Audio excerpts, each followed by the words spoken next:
தந்தை மகன் தூயாவியாரின் பெயராலே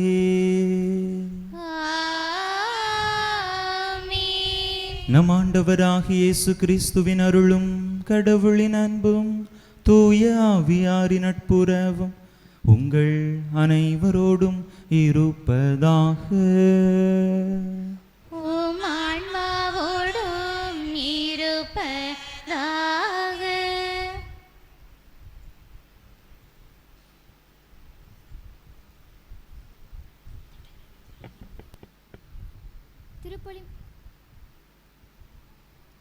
திருப்பலி முன்னுரை.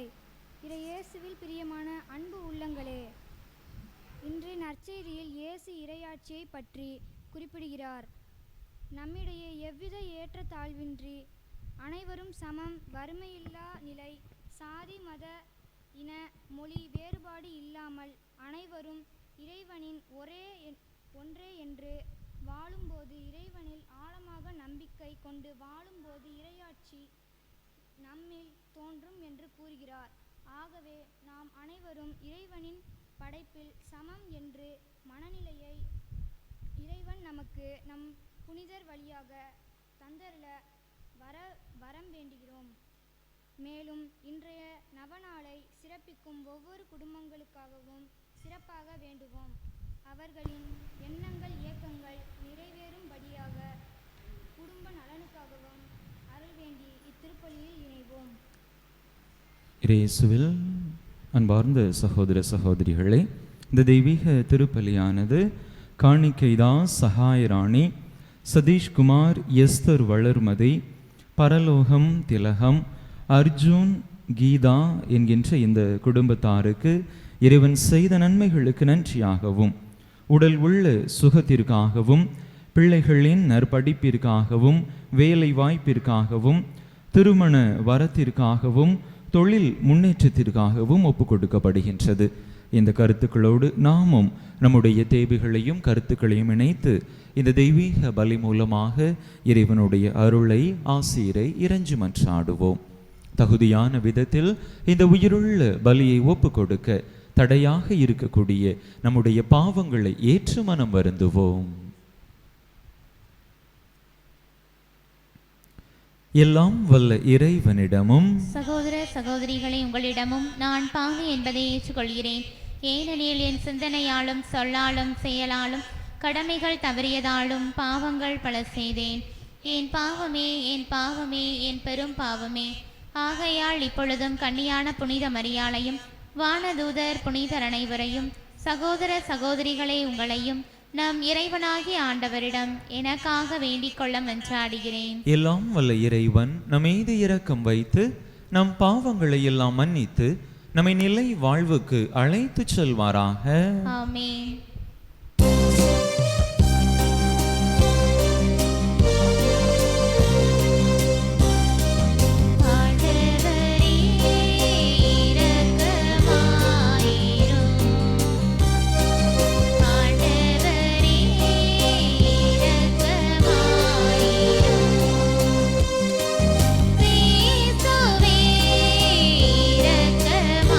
இரக்கமாயிரும்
மன்றாடுவோமாக.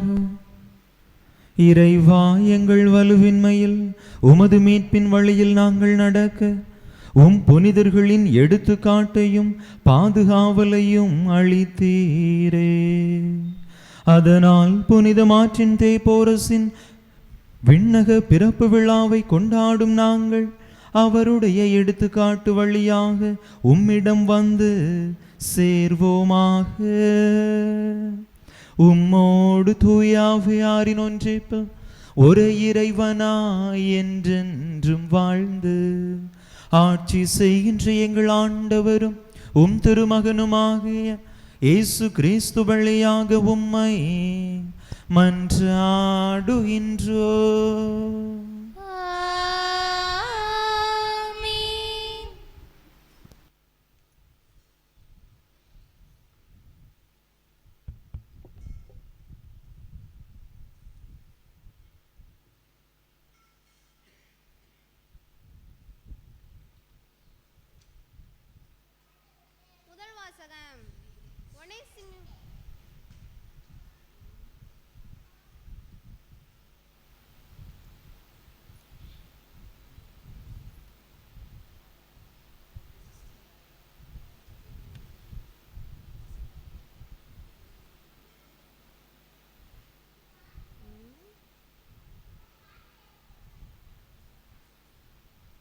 முதல் வாசகம். ஒனேசிமுவை அன்புமிக்க சகோதரனாக ஏற்றுக்கொள்ளும்.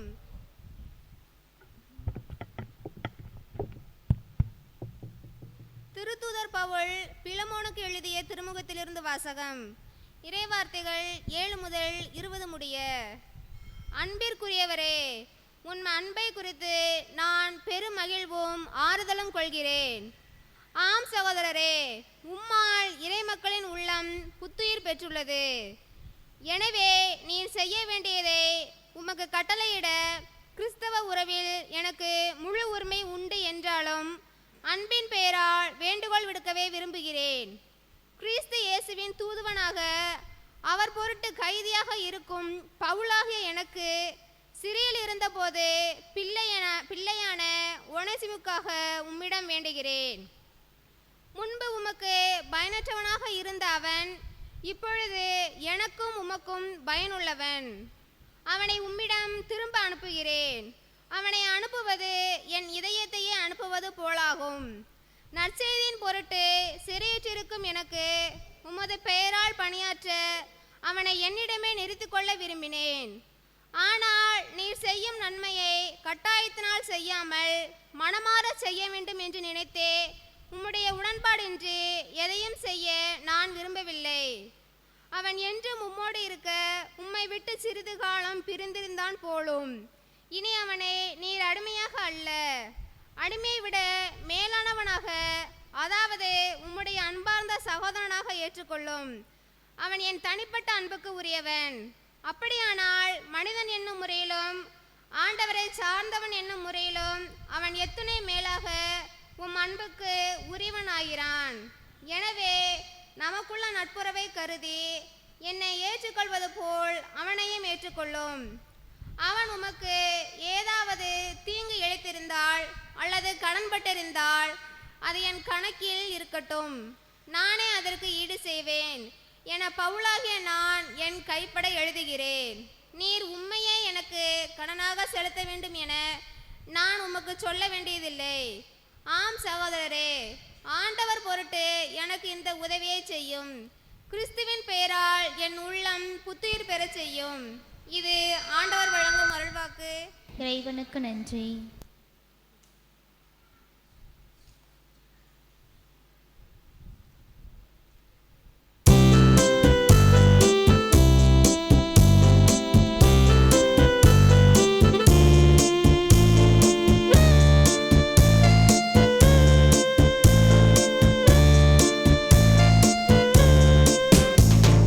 சிறகுகள் நிழலில் என்னாலும் என்னை அரவணைத்திடு இறைவா.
ஆண்டவர் உங்களோடு இருப்பாராக. உம் ஆன்மாவோடும் இருப்பாராக. லூக்கா எழுதிய தூய நற்செய்தியிலிருந்து வாசகம். ஆண்டவரே மாட்சி உமக்கே.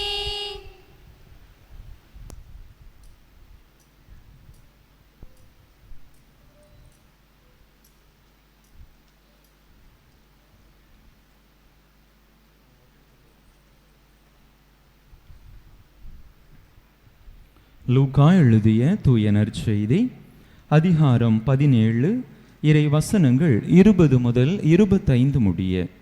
லூக்கா எழுதிய தூய நற்செய்தி அதிகாரம் 17 இறை வசனங்கள் 20 முதல் 25 முடிய. அக்காலத்தில் இறையாட்சி எப்போது வரும் என்று பரிசேயர் இயேசுவிடம் கேட்டனர். அவர் மறுமொழியாக, இறையாட்சி கண்களுக்கு புலப்படும் முறையில் வராது, இதோ இங்கே அல்லது அதோ அங்கே என சொல்ல முடியாது. ஏனெனில் இறையாட்சி உங்கள் நடுவேயே செயல்படுகிறது என்றார். பின்பு அவர் சீடர்களை நோக்கி கூறியது, ஒரு காலம் வரும், அப்போது மானிட மகனுடைய நாட்களில் ஒன்றையாவது காண நீங்கள் ஆவலாயிருப்பீர்கள், ஆனால் நீங்கள் காண மாட்டீர்கள். அவர்கள் உங்களிடம் இதோ இங்கே அதோ அல்லது அதோ அங்கே என்பார்கள், ஆனால் நீங்கள் போக வேண்டாம், அவர்களை பின்தொடரவும் வேண்டாம். வானத்தில் மின்னல் ஒரு பக்கத்திலிருந்து மறுபக்கம் வரைக்கும் பளீரென மின்னி ஒளிர்வது போல மானிட மகனும் தாம் வரும் நாளில் தோன்றுவார். ஆனால் முதலில் அவர் பல துன்பங்கள் பட்டு இந்த தலைமுறையினரால் உதறி தள்ளப்பட வேண்டும். ஆண்டவரின் அருள்வாக்கு. கிறிஸ்துவே உமக்கு புகழ்.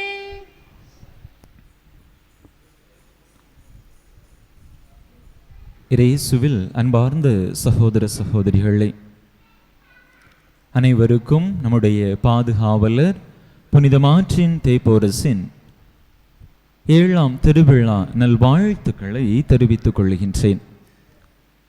அன்பு மக்களே, இன்றைய நாளிலே நம் வாசிக்க கேட்ட இறை வார்த்தைகள் நம் மத்தியிலே காணப்படக்கூடிய இறைவனுடைய அரசை, ஆட்சியை நாம் அடையாளம் கண்டுகொள்ள நமக்கு அழைப்பு விடுக்கின்றன.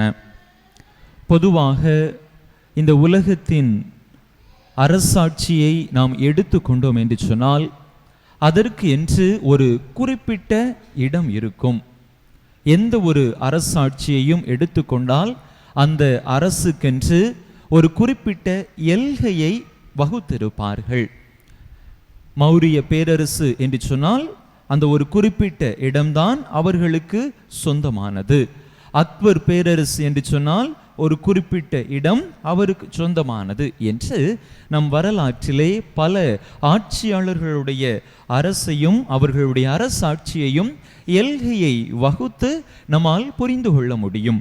ஆனால் இறை ஆட்சி என்று சொல்லுகின்ற பொழுது அது இதோ இங்கே அதோ அங்கே என்று நம்மால் சொல்ல முடியாது. இறைவனுடைய அரசுக்கு, ஆட்சிக்கு எல்லையே கிடையாது. ஏனென்றால் எல்லா இடங்களிலும் இறைவனுடைய அரசாட்சியானது, இறை ஆட்சியானது பரந்து விரிந்து காணப்படுகின்றது. ஏன், நம்முடைய மத்தியிலும் நம்மிலும் இறையாட்சி காணப்படுகின்றது. அதனை நாம் புரிந்து கொள்ள அழைக்கப்படுகின்றோம். இன்றைய நற்செய்தியில் அந்த பரிசேயர்கள் இயேசுவை பார்த்து கேட்கின்றார்கள், எப்பொழுது இறையாட்சி வரும் என்று கேட்கின்றார்கள். அந்த பரிசேயர்கள் என்ன நினைத்திருந்தார்கள்? ரோமையர்களுடைய அடிமை தலையிலிருந்து தாங்கள் விடுவிக்கப்பட்டு எருசலேமிலே இறையாட்சியானது நிறுவப்படும், தாங்கள் மிகுந்த பலத்தோடு அதிகாரத்தோடு வாழ முடியும் என்று அவர்கள் கனவு கண்டு கொண்டிருந்தார்கள். அப்படிப்பட்ட ஒரு எண்ணத்தில்தான் இறையாட்சி என்பது ஒரு குறிப்பிட்ட இடத்தில் வரும் என்று நினைத்து அவர்கள் இயேசுவிடத்திலே கேள்வியை கேட்கின்றார்கள். ஆனால் அவர்கள் கேட்ட கேள்வியே தவறானது என்று இயேசு அவர்களுக்கு தன்னுடைய பதில் மூலமாக புரிய வைக்கின்றார். இறையாட்சி எப்பொழுது வரும் என்பது உங்களுடைய கேள்வியாக இருக்கக்கூடாது. மாறாக இறையாட்சி எப்படி வரும், இறையாட்சி எப்படிப்பட்டது என்பதுதான் உங்களுடைய வினாவாக இருக்க வேண்டும் என்று அங்கே ஆண்டவர் அருமையான புரிதலை அவர்களுக்கு கற்றுக் கொடுப்பதை பார்க்கிறோம். நம் ஆண்டவருடைய படிப்பினைகள் அனைத்தையும் பார்க்கிற பொழுது இப்படிப்பட்ட படிப்பினைகளாகத்தான் இருக்கும். யாராவது அவர்களிடத்தில் கேள்வி கேட்கிற பொழுது அவர்கள் கேள்விக்கு ஏற்ற பதிலை ஆண்டவர் கொடுக்க மாட்டார். மாறாக அவற்றிலே சிறிய மாற்றங்களை கொண்டு நீங்கள் சரியான புரிதலை முதலிலே பெற வேண்டும் என்று தகுந்த புரிதலோடு அவர்களுக்கு ஆண்டவர் பதிலளிப்பதை நம்மால் பார்க்க முடிகின்றது. விவிலியத்திலே பல உதாரணங்களை நம்மால் பார்க்க முடியும். மக்கள் ஆண்டவர் அப்பங்களை பலுகச் செய்த உடனே ஆண்டவர் பின்னால் ஓடி அலைகின்றார்கள். இவர் பின்னால் போனால் நமக்கு அப்பங்கள் கிடைக்கும், வயிறு நிறைய உணவு கிடைக்கும் என்கின்ற அந்த உலக போக்கான சிந்தனையிலே அந்த மக்கள் இயேசுவை பின்பற்றி சென்றார்கள். அதே நேரத்தில் ஆண்டவர் அந்த மக்களை பார்த்து, உங்களுடைய இந்த பின்பற்றுதல் சரியல்ல, நீங்கள் இப்படி இந்த உலக போக்கான உணவிற்காக அலைந்து திரிவது சரியல்ல, நீங்கள் அரும் அடையாளங்களை கண்டதால் என்னை பின்பற்றவில்லை, வயிறார உணவு உண்டதால் தான் என்னை பின்பற்றுகிறீர்கள் என்று சொல்லி நீங்கள் இந்த உலக உணவிற்காக உழைக்காதீர்கள், மாறாக அழியாத நிலையான வாழ்வு தரும் உணவுக்காக உழையுங்கள் என்று சொல்லி அந்த மக்களுக்கு ஆண்டவர் சரியான ஒரு புரிதலை கற்றுக் கொடுப்பதை நாம் பார்க்கிறோம். லூக்கா நற்செய்தி 7வது அதிகாரத்திலே 19வது இறை வசனத்திலே நாம் வாசிப்போம். யோவானுடைய சீடர்கள் இயேசுவிடத்திலே வந்து கேட்பார்கள், நீர்தான் மெசியாவா அல்லது வேறொருவரை நாங்கள் எதிர்பார்க்க வேண்டுமா என்கின்ற ஒரு கேள்வியை அங்கே இயேசுவிடத்திலே கேட்பார்கள். அவர்களுக்கு சந்தேகம், இவரை பார்த்தா மெசியா மாதிரி இல்லையே, வேற யாரும் இருப்பாங்களோ என்கின்ற ஒரு சந்தேகத்தோடு இயேசுவை அணுகுகின்றார்கள். இயேசு அவர்களுக்கு கொடுத்த பதில், என்னுடைய செயல்பாடுகளை கவனியுங்கள். குருடர்கள் பார்க்கிறார்கள், கால் ஊனமுற்றோர் நடக்கிறார்கள், பல அரும் செயல்கள் மக்கள் மத்தியிலே செய்யப்படுகின்றன. இதெல்லாம் மெஸ்ஸியா தான் என்பதற்கான அடையாளங்கள் என்பதை அவர்களுக்கு எடுத்து சொல்லி, உண்மையான மெஸ்ஸியா யார் என்பதை நீங்கள் புரிந்து கொள்ளுங்கள் என்று அங்கே யோவானுடைய சீடர்களுக்கு இயேசு அருமையானதொரு படிப்பினையை கொடுப்பதை நாம் பார்க்கிறோம்.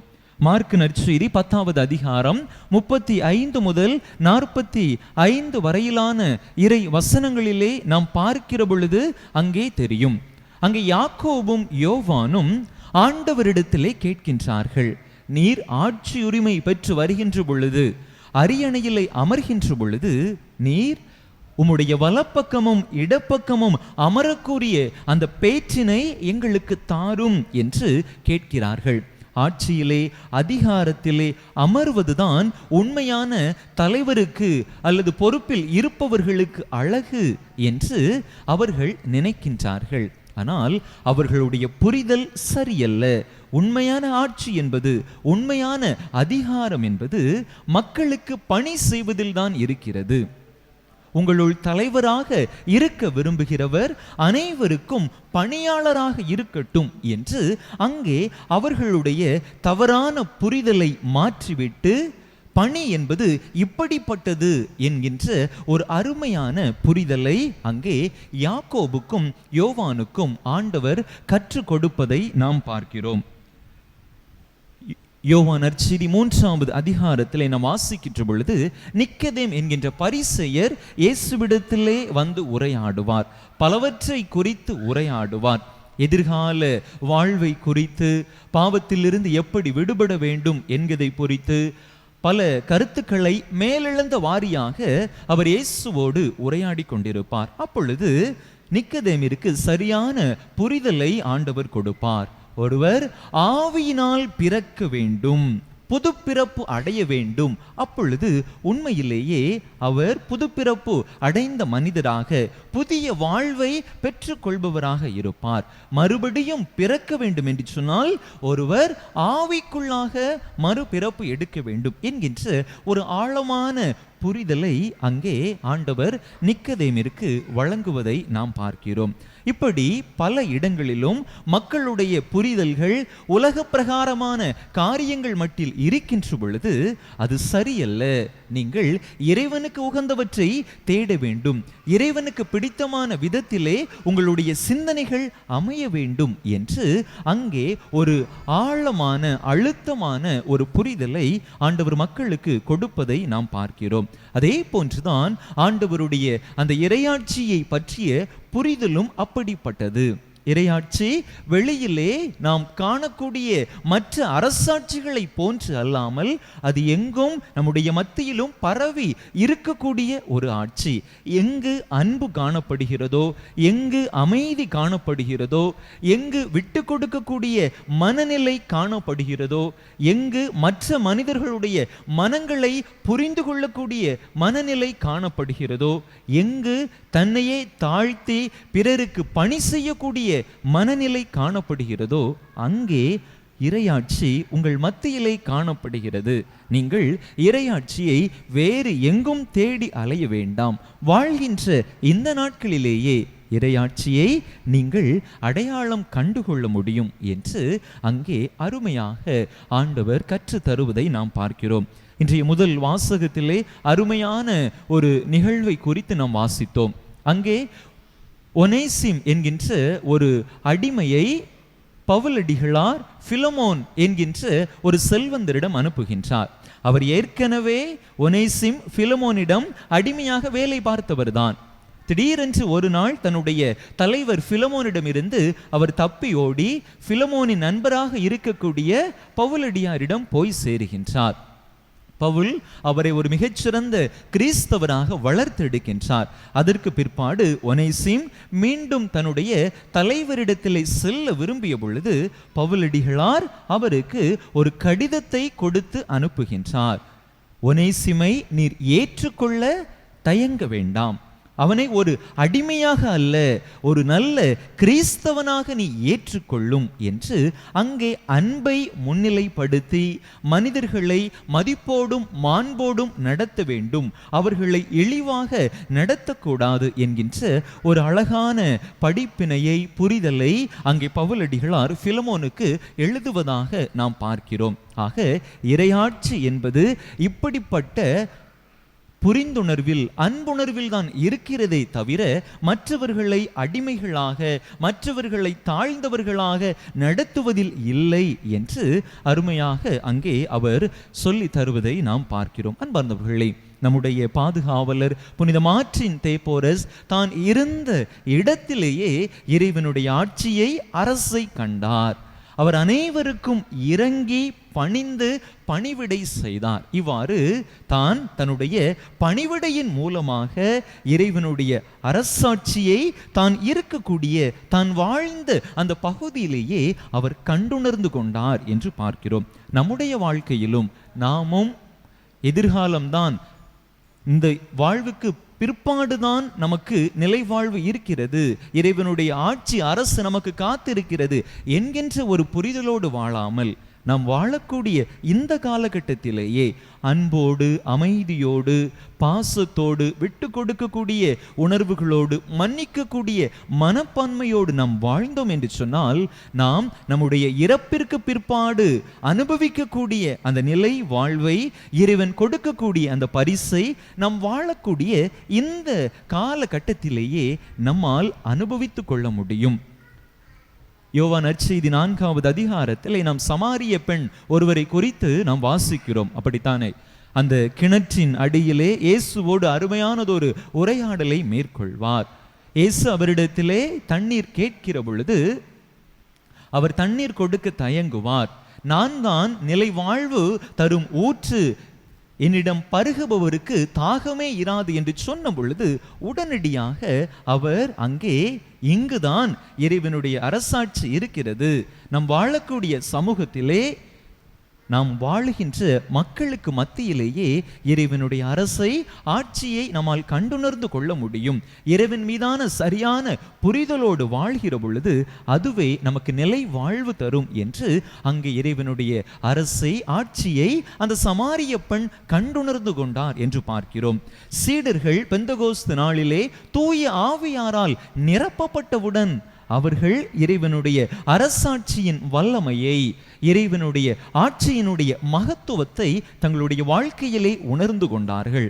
அதை குறித்து தாங்கள் சென்ற இடமெல்லாம் பறைசாற்ற தொடங்கினார்கள் என்று நாம் பார்க்கிறோம்.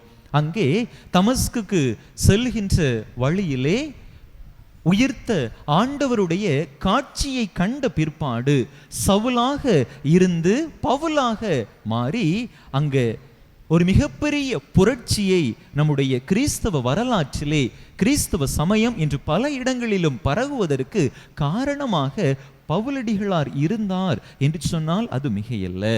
இறைவனுடைய அரசு, இறைவனுடைய ஆட்சி நம் மத்தியிலே இருக்கிறது என்பதை புரிந்து கொண்டு, தான் புரிந்து கொண்ட இறைவனுடைய அரசாட்சியை தன்னுடைய எழுத்தின் மூலமாக அனைத்து மக்களுக்கும் எடுத்து இயம்பக்கூடிய ஒரு மிகச்சிறந்த கருவியாக அங்கே பவுலடிகளார் செயல்பட்டார் என்று நாம் பார்க்கிறோம். அன்பார்ந்தவர்களே, நம்முடைய வாழ்க்கையிலும் நாம் இறைவனுடைய அரசாட்சி, இறைவனுடைய ஆட்சி நம் மத்தியிலே, நம்மிலே செயல்படுகிறது என்பதை புரிந்து கொண்டோம் என்று சொன்னால், நாம் வாழக்கூடிய இந்த காலகட்டத்திலேயே நம்முடைய வாழ்வை அர்த்தமுள்ள ஒரு வாழ்வாக, இறைவனுடைய விருப்பத்திற்கு உகந்த ஒரு வாழ்வாக வாழ ஆரம்பித்து விடுவோம். எனவே உலக பிரகாரமான காரியங்களின் பின்னால் செல்வதை விட்டுவிட்டு இறைவனுக்கும் அவருடைய ஆட்சிக்கும் உகந்த காரியங்களின் பின்னால் நாம் செல்ல ஆரம்பிப்போம். அப்பொழுது இறைவனுடைய அருளை, ஆசிரை நிறைவான விதத்திலே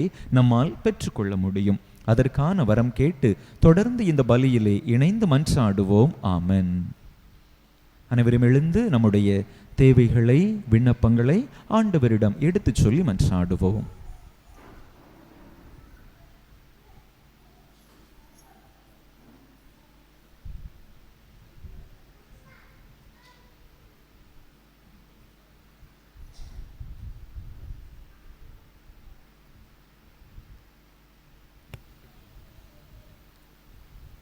அன்பின் உருவே எம் இறைவா, எம் திரு அவையை வழிநடத்தும் ஆயர்கள், குருக்கள், துறவிகள், பொதுநிலையினர் அனைவரையும் உமது வல்லமையினால் நிரப்பி எந்நாளும் துடிப்புடன் தனக்கு கொடுக்கப்பட்ட பணியை செய்ய ஆற்றலை தந்தருள வேண்டுமென்று உம்மை மன்றாடுகின்றோம். எங்கள் மன்றாட்டை கேட்டருளும். அருளின் ஊற்றே எம் இறைவா, எம் நாட்டை ஆட்சி செய்து வரும் நாட்டு தலைவர்கள் ஒவ்வொருவரும் மக்களின் நலனை கருத்தில் கொண்டு செயல்பட நல்ல ஆற்றலையும் உடல் உள்ள சுகத்தினை கொடுத்திட வேண்டுமென்று உம்மை மன்றாடுகின்றோம். எல்லாம் வல்ல இறைவா, எங்கள் மன்றாட்டை கேட்டருளும். இரக்கத்தின் ஊற்றே எம் இறைவா, இன்றைய நவநாளை சிறப்பிக்கும் குடும்பத்திற்கு உமது அருளையும் ஆசிரையும் நீர் நிறைவாக பொழிந்து எந்நாளும் உம்மையே தமது தஞ்சம் என நினைக்கும் நல் மனதினை கொடுத்திட வேண்டும் என்று உம்மை மன்றாடுகின்றோம். எல்லாம் வல்ல இறைவா, எங்கள் மன்றாட்டை கேட்டருளும். எளிமையின் இறைவா, புனித மார்ட்டின் தே போரஸின் எளிமையான வாழ்வை பின்பற்றி வாழ எங்கள் ஒவ்வொருவருக்கும் உமது தாழ்ச்சி, பொறுமை நிறைந்த மனதினை தந்தருள வேண்டுமென்று உம்மை மன்றாடுகிறோம். எல்லாம் வல்ல இறைவா, எங்கள் மன்றாட்டை கேட்டருளும். நம்முடைய தனிப்பட்ட தேவைகளுக்காக சில மணித்துளிகள் அமைதியாக இறைவனிடம் மன்றாடுவோம்.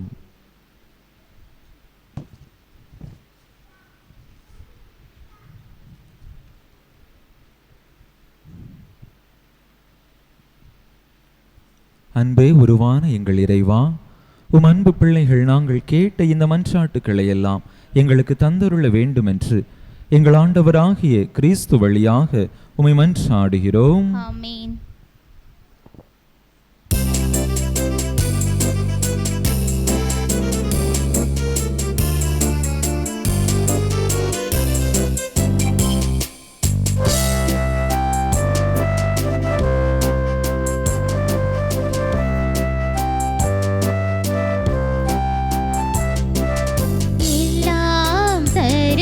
தருகின்றேன், தந்தாய் என்னையும் தருகின்றேன்.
சகோதர சகோதரிகளே, என்னுடையதும் உங்களுடையதுமான இப்பலி எல்லாம் வல்ல தந்தையாக இறைவனுக்கு ஏற்றதாகும்படி மன்றாடுங்கள்.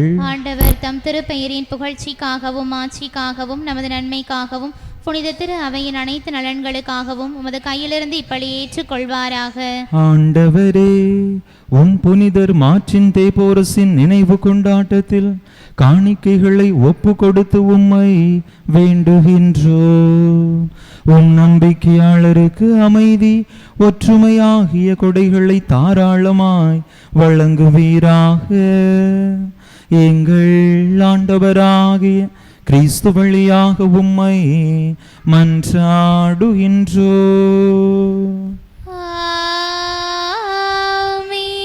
ஆண்டவர் உங்களோடு இருப்பாராக. உம் ஆன்மாவோடும் இருப்பாராக. இதயங்களை மேலே எழுப்புங்கள். ஆண்டவரிடம் எழுப்பியுள்ளோம். நம் இறைவனாகிய ஆண்டவருக்கு நன்றி கூறுவோம். அது தகுதியும் நீதியுமானதே. ஆண்டவரே, தூயவரான தந்தையே, என்றுமுள்ள எல்லாம் வல்ல இறைவா, எங்கள் ஆண்டவராகிய கிறிஸ்து வழியாக எந்நாளும் எவ்விடத்திலும் நாங்கள் உமக்கு நன்றி செலுத்துவாத மெய்யாகவே தகுதியும் நீதியுமாகும்.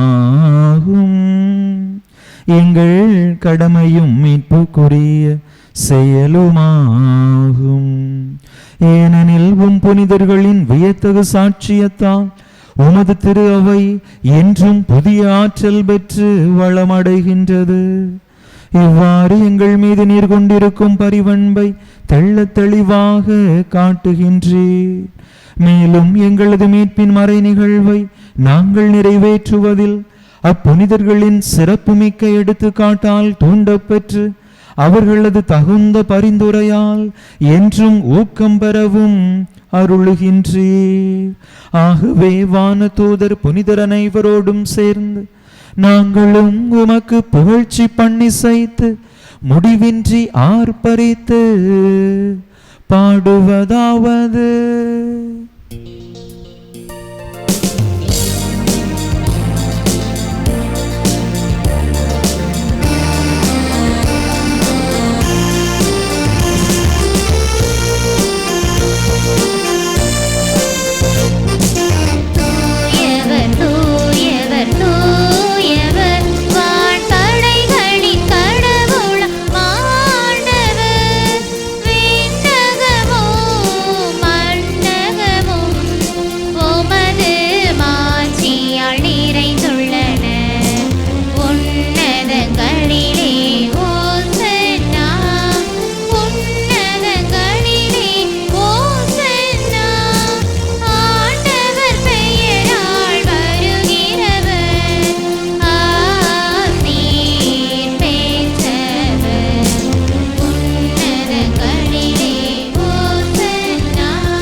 ஆண்டவரே, நிர்மையாகவே தூயவர், தூய்மை அனைத்துக்கும் ஊற்று. ஆகவே உம்முடைய ஆவியை பொழிந்து இக்காணிக்கைகளை தூய்மைப்படுத்த உம்மை வேண்டுகின்றோம். இவ்வாறு எங்கள் ஆண்டவர் இயேசு கிறிஸ்துவின் உடலும் இரத்தமுமாக எங்களுக்கு இவை மாறுவனவாக. அவர் பாடுபட உளம் கனிந்து தம்மை கையளித்த போது அப்பத்தை எடுத்து நன்றி செலுத்தி அதை பிட்டு தம் சீடர்களுக்கு அளித்து அவர் கூறியதாவது: அனைவரும் இதிலிருந்து பெற்று உண்ணுங்கள், ஏனெனில் இது உங்களுக்காக கையளிக்கப்படும் என் உடல்.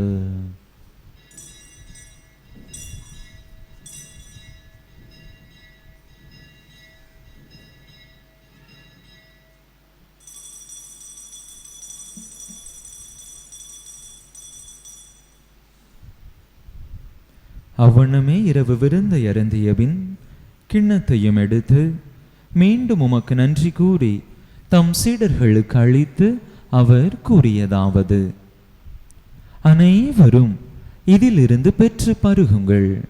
ஏனெனில் இது புதிய நிலையான உடன்படிக்கைக்குரிய என் இரத்தத்தின் கிண்ணம். இது பாவ மன்னிப்புக்கென்று உங்களுக்காகவும் பலருக்காகவும் சிந்தப்படும். இதை என் நினைவாக செய்யுங்கள்.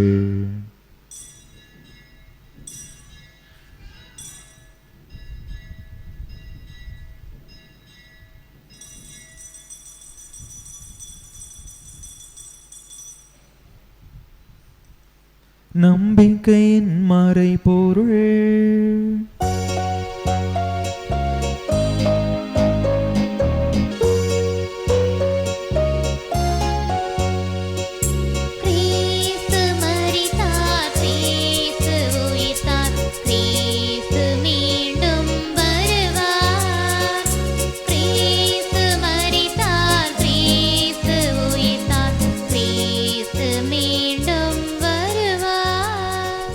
ஆகவே ஆண்டவரே, நாங்கள் கிறிஸ்துவின் இறப்பினையும் உயிர்ப்பினையும் நினைவு கூர்ந்து வாழ்வு தரும் அப்பத்தையும் மீட்பளிக்கும் கிண்ணத்தையும் உமக்கு ஒப்பு கொடுக்கின்றோம். உம் திருமுன்னின்று உமக்கு ஊழியம் புரிய தகுந்தவர்கள் என எங்களை ஏற்றுக்கொண்டீர். எனவே உமக்கு நன்றி செலுத்துகின்றோம். மேலும் கிறிஸ்துவின் உடலிலும் இரத்தத்திலும் பங்கு கொள்ளும் எங்களை தூய ஆவியார் ஒன்று சேர்க்க வேண்டுமென உமை தாழ்மையுடன் மன்றாடுகின்றோம். ஆண்டவரே, உலகெங்கும் பரவி இருக்கும் உமது திரு அவையை நினைவு கூர்ந்தருளும். எங்கள் திருத்தந்தை பிரான்சிஸ், எங்கள் ஆயர் ஸ்டீஃபன், எல்லா திருநிலையினர் ஆகிய அனைவரோடும் உமது திரு அவை அன்பில் நிறைவு பெறச் செய்தருளும். மேலும் உயிர்த்தெழும் எதிர்நோக்குடன் துயில் கொள்ளும் எங்கள் சகோதர சகோதரிகளையும் இறந்தோர் அனைவரையும் இரக்கத்துடன் நினைவு கூர்ந்து உமது திருமுக ஒளியினுள் ஏற்றருளும். எங்கள் அனைவர் மீதும் இரக்கமாயிரும்.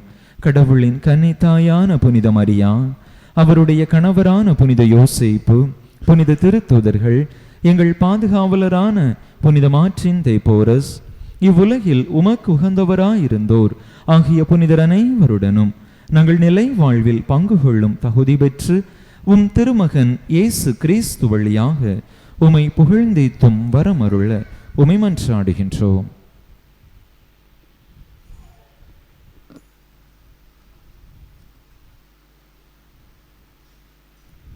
இவர் வழியாக இவரோடு இவரில் எல்லாம் வல்ல இறைவனாகிய தந்தையே, தூய ஆவியாரின் ஒன்றிப்பில் எல்லா புகழும் மாட்சியும் என்றென்றும் உமக்கு உரியதே.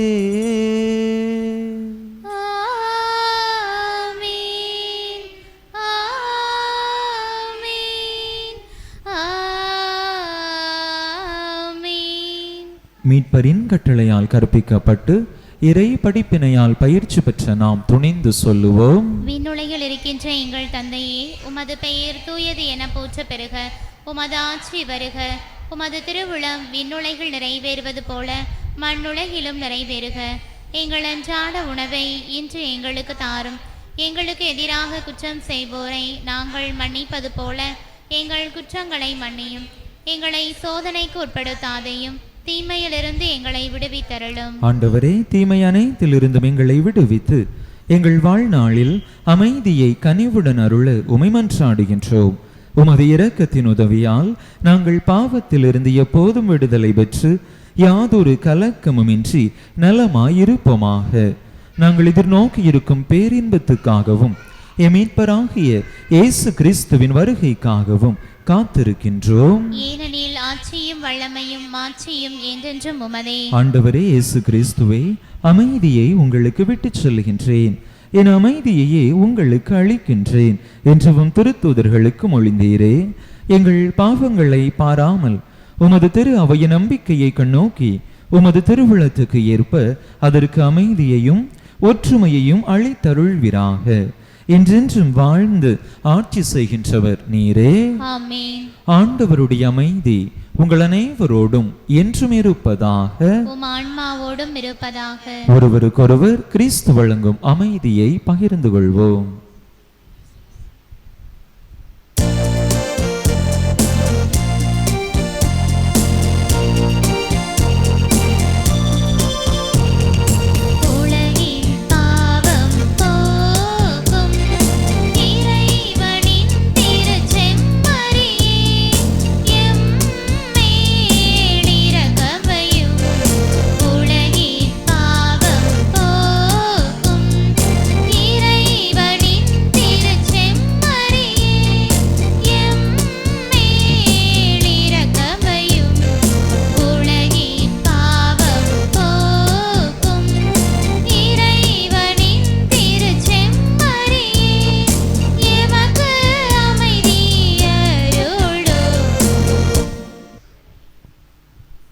இதோ இறைவனின் செம்மறி, இதோ உலகின் பாவங்களை போக்குகின்றவர்.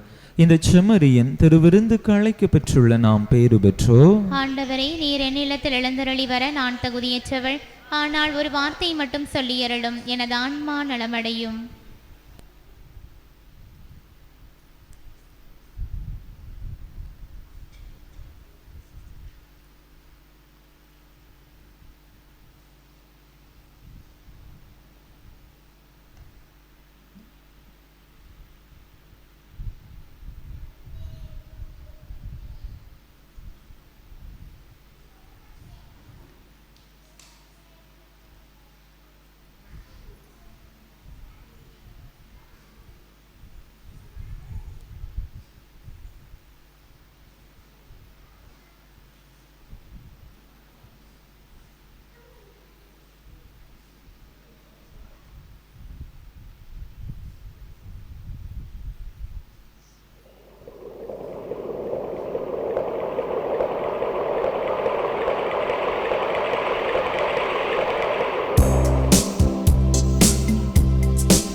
அனைத்துக்கும் மேலாக கடவுளின் ஆட்சியை நாடுங்கள், அப்போது அனைத்தும் உங்களுக்கு சேர்த்து கொடுக்கப்படும் என்கிறார் ஆண்டவர். மன்றாடுவோமாக. ஆண்டவரே, புனித மார்ட்டின் தேப்போரசின் நினைவு கொண்டாட்டத்தில் நாங்கள் உட்கொண்ட இத்திருவுணவு எங்கள் மனங்களையும் இதயங்களையும் புனிதப்படுத்துவதாக. அதனால் நாங்கள் உம்முடைய இறையியல்பில் பங்கு பெற எங்களை தகுதிப்படுத்தி அருள்வீராக. எங்கள் ஆண்டவராகிய கிறிஸ்து வழியாக உம்மை மன்றாடுகின்றோம்.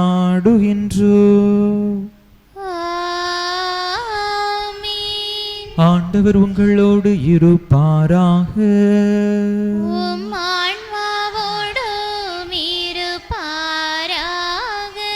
எல்லாம் வல்ல இறைவன் தந்தை மகன் தூயாவியார் உங்களுக்கு ஆசி வழங்குவாராக. இறையாசிரை நிறைவாக பெற்றவர்களாக சென்று வாருங்கள்.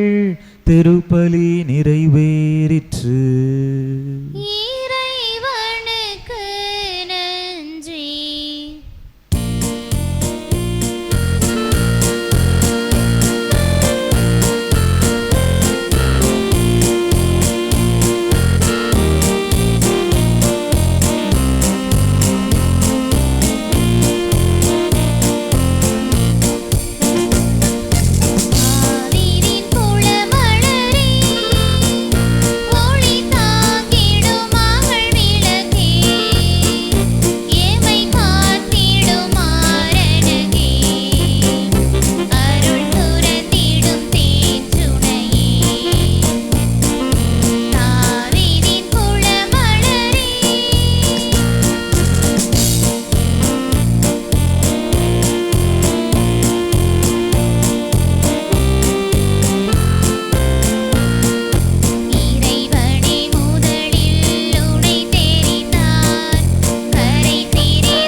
அன்பு மக்களே, நேற்றைய மறையுரை போட்டியிலே கலந்து கொண்டவர்கள் 6 பேர், சரியான பதில் எழுதியவர்கள் 5 பேர். சகாயராணி, எஸ்தர் வளர்மதி, பவுலின், எஸ்தர் பெசன்ட், ஜெயமணி. இப்பொழுது இவர்களில் 3 பேருக்கு குலுக்கல் முறையிலே பரிசுகள் வழங்கப்படுகின்றன.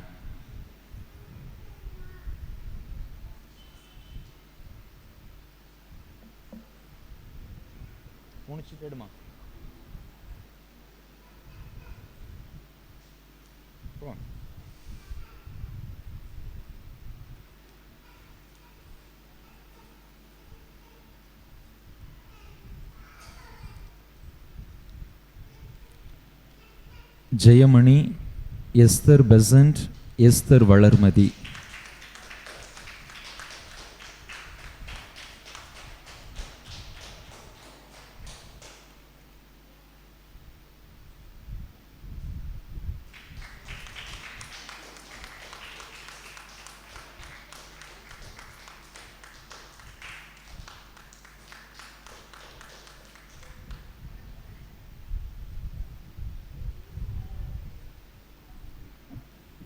போட்டியில் பங்கேற்ற அனைவருக்கும் பரிசு பெற்றவர்களுக்கும் வாழ்த்துக்களும் பாராட்டுக்களும்.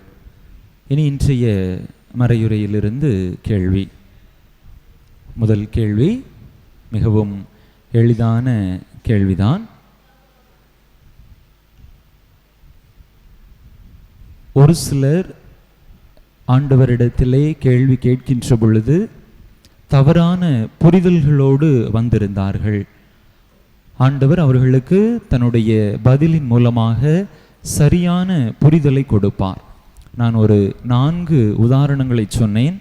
இவங்கெல்லாம் ஆண்டவர்கிட்ட வந்தாங்க, தவறான புரிதலோடு வந்தார்கள். அவர்களுக்கு சரியான புரிதலை ஆண்டவர் கொடுத்தார். அந்த 4 பேரில் 2 பேரை மட்டும் எழுதவும். 2 பேர், அது குழுவினராக இருக்கலாம், தனிநபராக இருக்கலாம். நான் குறிப்பிட்ட அந்த 4 நபர்களில் 2 பேர்களை மட்டும் குறிப்பிடவும். தவறான புரிதலோடு ஆண்டவரிடத்திலே வந்து சரியான புரிதலோடு ஆண்டவரிடமிருந்து திரும்பி சென்றவர்கள்.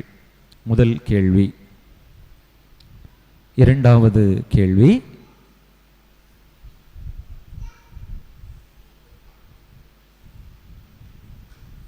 உண்மையான இறைவனுடைய ஆட்சியை, அரசாட்சியை இவர்கள் தங்களுடைய வாழ்க்கையிலே கண்டுணர்ந்து கொண்டார்கள் என்று நான் ஒரு 3 பேரை உதாரணத்திற்கு கூறினேன். அந்த 3 பேரில் 2 பேர்களுடைய பெயரை குறிப்பிடவும். இறைவனுடைய ஆட்சியை, இறை அரசை தங்களுடைய வாழ்க்கையிலே இறை அனுபவத்தின் மூலமாக அவர்கள் பெற்றுக்கொண்டார்கள் என்று 3 உதாரணங்களை குறிப்பிட்டேன்.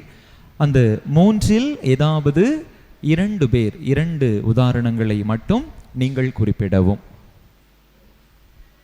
3வது கேள்வி. நம்முடைய பாதுகாவலர் புனித மார்ட்டின் தேபோரஸ் தன்னுடைய வாழ்வில் இறைவனுடைய அரசை, ஆட்சியை எவ்வாறு கண்டுணர்ந்தார்? புனித மார்ட்டின் தேபோரஸ் தன்னுடைய வாழ்வில் இறை ஆட்சியை அல்லது இறைவனுடைய அரசை எவ்வாறு கண்டுணர்ந்தார்? எளிதான கேள்விகள்தான். பதிலை எழுதி 5 நிமிடங்களுக்குள்ளாக கொடுத்து விடும்படியாக அன்போடு கேட்டுக்கொள்கிறேன். அன்பு மக்களே, அனைவருக்கும் 7ஆம் திருவிழா நல்வாழ்த்துக்கள். இன்னும் 3 நாட்கள் தான் திருவிழாவின் இறுதி நாட்களை நெருங்கி கொண்டிருக்கிறோம். தகுந்த விதத்தில் உங்களையே தயாரித்து புனித மார்ட்டின் தேபோரஸ் வழியாக இறைவனுடைய அருளையும் ஆசிரையும் நிறைவான விதத்திலே இந்த திருவிழா நாட்களில் பெற்றுக்கொள்ளும்படியாக உங்களை அன்போடு கேட்டுக்கொள்கிறேன். மீண்டும் நினைவுபடுத்துகிறேன், நல்லதொரு பாவ சங்கீர்த்தனம் செய்து ஒப்புரவருட்சாதனம் பெற்று உங்களையே இந்த திருவிழா நாட்களில் இறைவனுடைய ஆசிரை பெற்றுக்கொள்ள தயார் செய்து கொள்ளுமாறு அன்போடு கேட்டுக்கொள்கின்றேன். திருப்பலி நிறைவேற்றிய தந்தை அவர்களுக்காகவும் அவர்கள் நினைக்கும் காரியங்கள் நடக்கவும் இங்கு வந்திருப்பவர்களுடைய எண்ணங்கள் ஈடேறவும் வேண்டிக் கொள்வோம். விண்ணுலகில் இருக்கிற எங்கள் தந்தையே, உமது பெயர் தூயது என போற்ற பெறுக. உமது ஆட்சி வருக.